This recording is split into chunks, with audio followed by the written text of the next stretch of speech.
banyak bergerak di dalam sholat. Dalam sebuah hadis, bergerak lebih dari 3 kali akan membatalkan sholat. Bagaimana kebenaran hadis ini?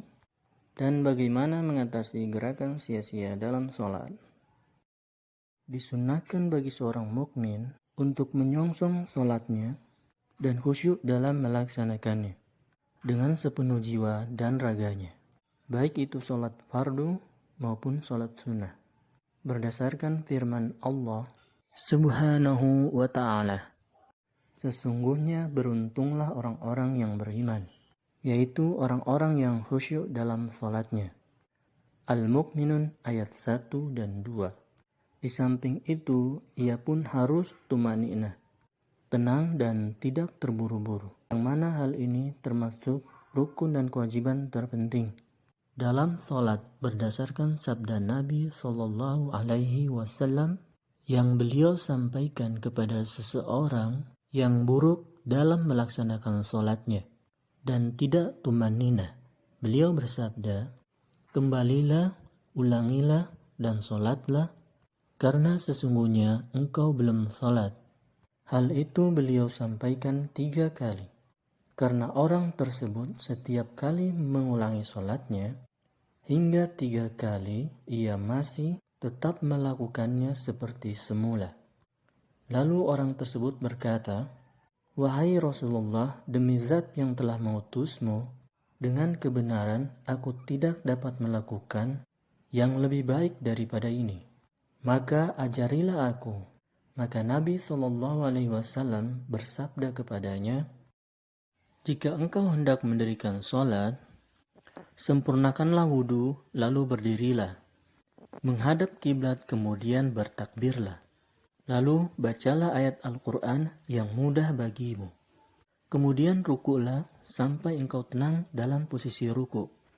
Lalu bangkitlah sampai engkau berdiri tegak. Kemudian sujudlah sampai engkau tenang dalam posisi sujud. Lalu bangkitlah sampai engkau tenang dalam posisi duduk. Kemudian lakukan itu semua dalam semua sholatmu. Hadis riwayat Bukhari dan Muslim. Dan dalam riwayat Abu Daud disebutkan, kemudian bacalah permulaan Al-Quran, surah Al-Fatihah, dan apa yang dikehendaki Allah.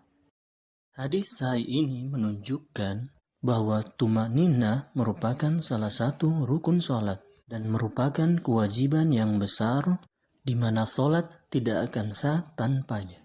Barang siapa yang dalam sholatnya mematuk seperti burung, berarti sholatnya tidak sah. Kekhusyuan dalam sholat merupakan jiwanya sholat, maka yang disyariatkan bagi orang mukmin adalah memperhatikan hal ini dan memeliharanya.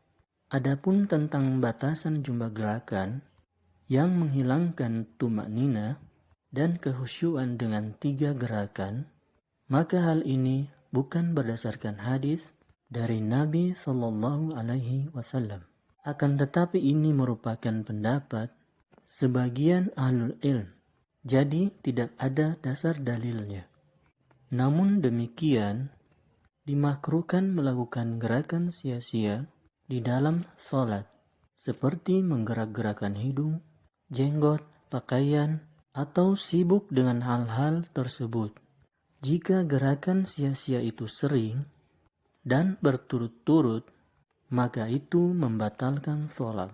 Tapi jika hanya sedikit dan dalam ukuran yang wajar, atau banyak tapi tidak berturut-turut, maka sholatnya tidak batal.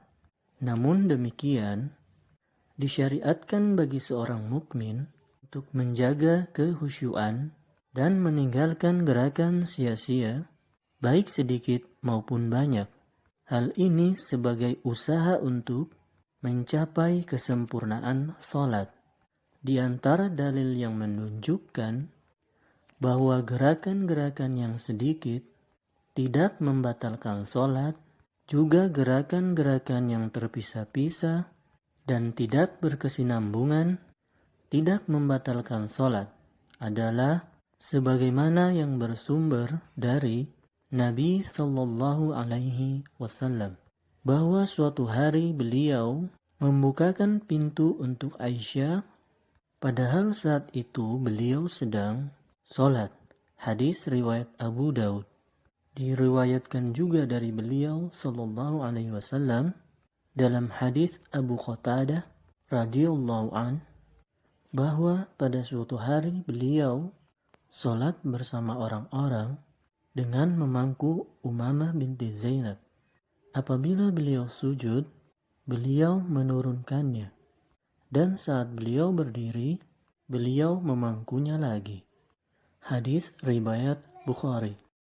Allahu waliyut taufiq. Diambil dari kitab Ad-Da'wah halaman 86 dan 87, Syekh Ibnu Baz rahimahullah.